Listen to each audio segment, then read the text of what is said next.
Alright, here we are for the grand event to finally test out this track and see how well our formulas are working, our models that is.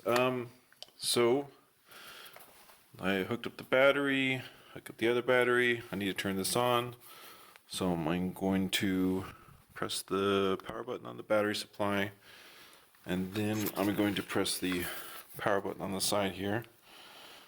There we go, it's that middle one, or left one. I'm gonna wait for that one to come up. And then after that one finishes, I should be able to flip the other power switch somewhere around here. Oh, there it is.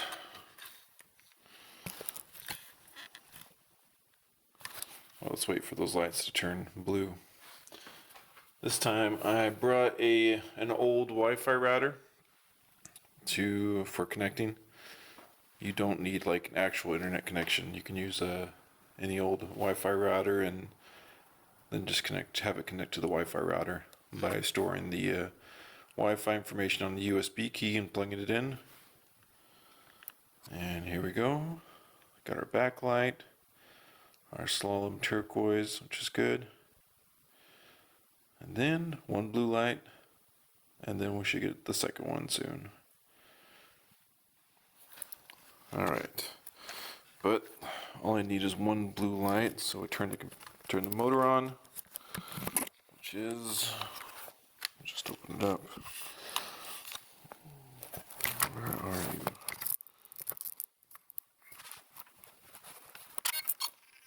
There you go. Third beep means it remembers the calibration.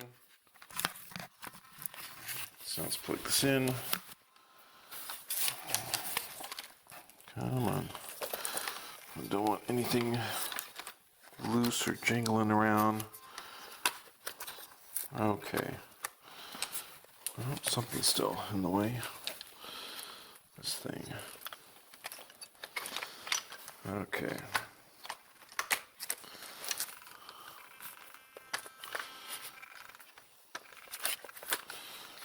Okay, so here's tip number one that you don't want to happen is you don't want to have it going and then have it rub against one of these. So I'm not even going to put these things in that back one. I'm just going to put them in the front wheels. If I put them in the back ones, there's always a chance it's gonna, when it goes over a bump, it's gonna jump up and hit them, and then that'll cause the car to stop. It's not like it stutters at all; it just like completely stops, and it's like almost like it causes an error in the processing or something like that. All right, let's put this on, and then we'll connect to it, and then we'll be ready to see how this goes. All right, here we go. Let's connect, hit advanced, yes, proceed. I know it's a bad certificate. Let's put in our password, which is on the bottom of the vehicle. Let's access.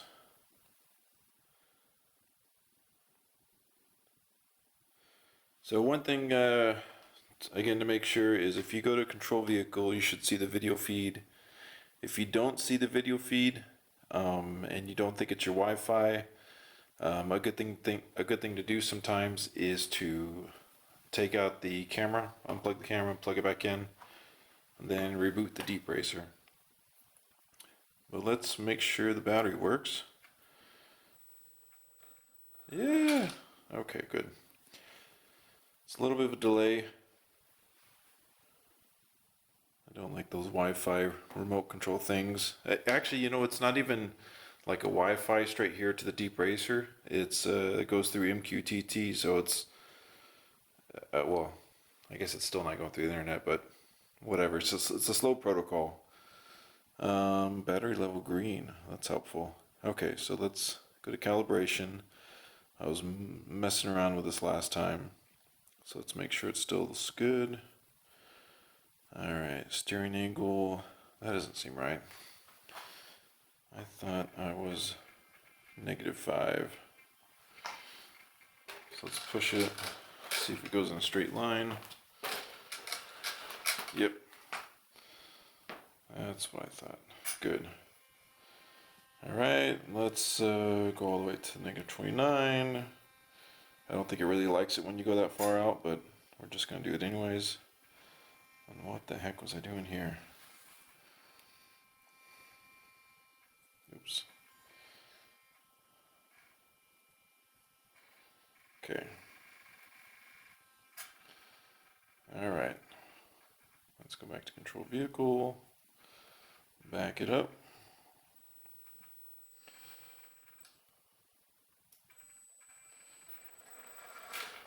Good. Alright. Oh, you know what? I almost forgot. Well, I have some new models, but I guess let's try the other models and see what happens. Let's try the safe one. This is a pretty stable model. Again, if your model works really good in the simulator, and then you bring it out to the track, and it doesn't work, it's a good chance you've overtrained. And for instance, on the other tracks I've used, they've had a blue background, or been a little bit different. Light glares can throw it off, like when I had it at the World Trade Center and it was next to the window, it'd like always run into the window, or it'd always run into the couch when the couch was a foot close to it. So I'm curious as to how this is going to work. But again, if it doesn't really seem to be staying on the track, then you've overtrained it. So you should probably have it run on another track, like New York or London Loop or something, and then run it on the reInvent again for a little bit. You only need to do it for like maybe an hour at a low learning rate of like say 0.00015 or something like that on another track, and then run it for another hour back on reInvent, or maybe even 30 minutes. So here, let's see what happens. Ooh, very nice. Oh no, where are you going? Oh, this is interesting.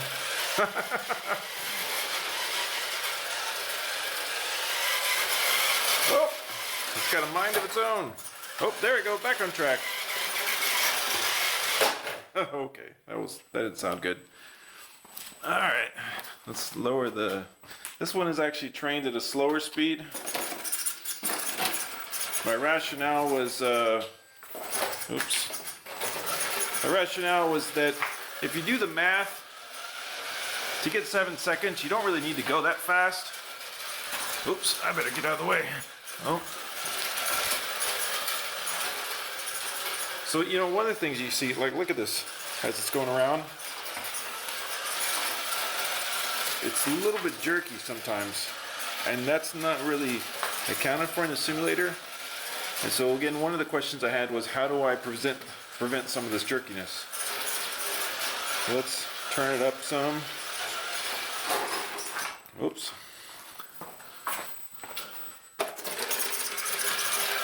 Get back on. No.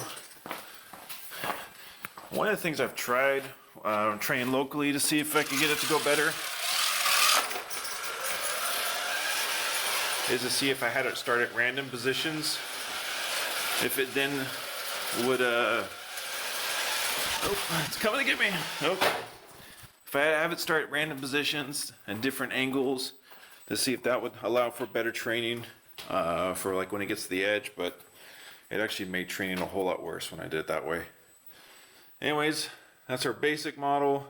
Let's stop and reset and try some other stuff.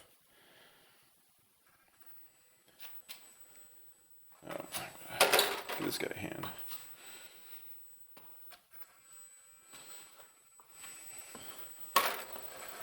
All right, fine.